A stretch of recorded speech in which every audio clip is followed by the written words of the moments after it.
aqoon-yahan Jamaal Cali Xuseen oo hore musharax uga soo noqday xisbiga mucaaridka ah ee UCID intii ka dambeysayna ku biiray xisbiga muxaafidka ee talada ku guuleystay Kulmiye ayaa markii ugu horeysay ka jawaabay wararka sheegayay in Jamaal Cali Xuseen uu rajeynayay xil uu ka qabto xukuumadda cusub ee madaxweyne Muuse Biixi Cabdi balse Jamaal Cali Xuseen ayaa sheegay in aanu marnaba hankiisu ahayn inuu xil wasiirnimo qabto iyo wax ka hooseeya isagoo arrimahani ka hadlayna wuxuu yiri arrin soo noqnoqonayay oo baraha bulshada ee Facebook iyo ay dadku aad soo dhex marayeen oo lahaayeen maxay ahayd Jamaal Cali Xuseen baa wasiiradii laga reebay oo waa kaas oo ay xukuumadda iyo aniga iyo dadka dhan ku dhaliilayeen horta dadka waxaan u sheegayaa anigu nin wasiir doonaya ma ahayn dalkana ma imanayna wasiir ka noqdo waxaan u imideen madaxweyne ka noqdo musharaxnimadii xisbigii ciidan soo saaran halku maray waa ka wada warhaysan markii dambana bilaa shuruud ayaan ku taageernay madaxweynaha la doortay iyo xisbiga Kulmiye oo guul baan ku gaadhnay marka dad guul tirsanaya baan nahay intaasaan ugu filanaa dadku ma hayna xil helaan anigu xil wasiirnimo diyaar u meehi maan doonan madaxweynuhuna uu ogaay inaan anigu doonayn bari hore ayaa sidan oo kale xilka wasiirka maaliyadda lagu deeqay markii madaxweyne Siiraayo la doortay 2010 intaan Maxamed Xaashi la siinin ninkii ugu horeeyay madaxweyne la soo hadlay anigu ahaa madaxweyne Siiraayo ee uu yiri wasiirka maaliyadda noqonaa xilligaasi madax ka ahaa banka City Bank ee dalka Tanzania anigu joogay xilligaas waan ka cudur daartay maxay ahayd aniguna waxaan u arkayay in halka ugu sareysa dalka inaan u tartamo oo aan dalka wax badan ka bedelo laakiin damay dhicin markii dambana waxaan idhoon ninkii ugu haboon ama cid ugu haboon ee aad ku taageeri karaysid ku taageer waan Muuse Biixi la doortay oo aan guushiisii aniga iyo taageerayaashaydiba aan rool weyn ama ka ciyaarnay door weyn aad iyo aad baan ugu faraxsanahay oo mar walba dhinaca guusha Ilaahay na garansiyo laba doorasho aan ka qayb galay intaan Soomaaliland joogay doorashadii golaha deegaanka oo xisbigii ucidood ogeydeen oo chiifa ayaan gabigiisii soo baxday afuufnay oo aan kicinay oo ku guuleystay doorashadii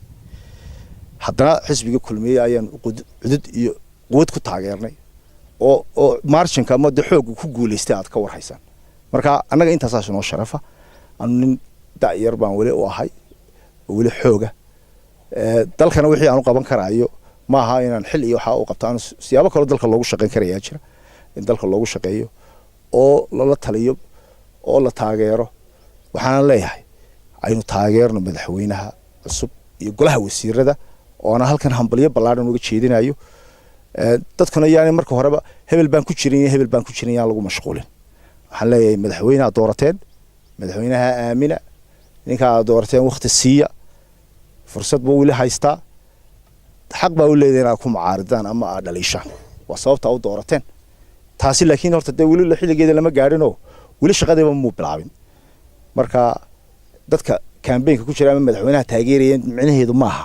qof walba xil buu doonayay ama qof walba wasiirnimo uu doonayay ilaahay baa mahadle dadka Soomaaliland waxa leeyahay ilaahay qulubtooda soo jeediyo ilaahayna xukuumadda ay nooga dhigto xukuumad wax dalka ka qabata dhibaatooyinka ka qabata danyarta haysata dhibaatooyinka ka jira ee dhaqaale ee maxay ahayd cadaalad darrada dalka ka jirta oo aad u far badan oo aniga ayay igu soo dhacdo musharax madaxweyne u tartamay oo maxkamadda ugu sareysay dalku ay doodsiisay marka waxaan leeyahay madaxweynaha waxaan ka filanaa in aanu sidii hore wuxuu haayeen aan u qaban ما كمان هرين إن شاء الله مركح اللي جيده قاعده أنا جو بورك إسكت صوت مايو ولا عرّيا يا دارك دونتان هل كاسي كهرب مايو وعوضيا إلا أنتي ده إلى هاي جرسيو هدي إلى هاي ده وحي قرنا والهلي واني جو مرة والبورد نشري ولا نمضي يربان هايو ده نما كان وده سياسة دخول الشرودن نكا هذا وضع يربان الله واتسن وضع نور حياه dhanka kale Jamaal Cali Xuseen wax ka weydiiyay sababta uu iman waayay munaasabadii calaamasaarka ee madaxweynaha la doortay ee Soomaaliland ma jiro khilaaf gooni imanayay anigoo u diyaar garoobay inaan imaado ayaa horta kaadhka leeyma keen habeenkii anigoo halkan marayo xaflad waxa ka jeedinayo Maxamed Kaahin gaadhiisoo ku jiray iga dhaxyaro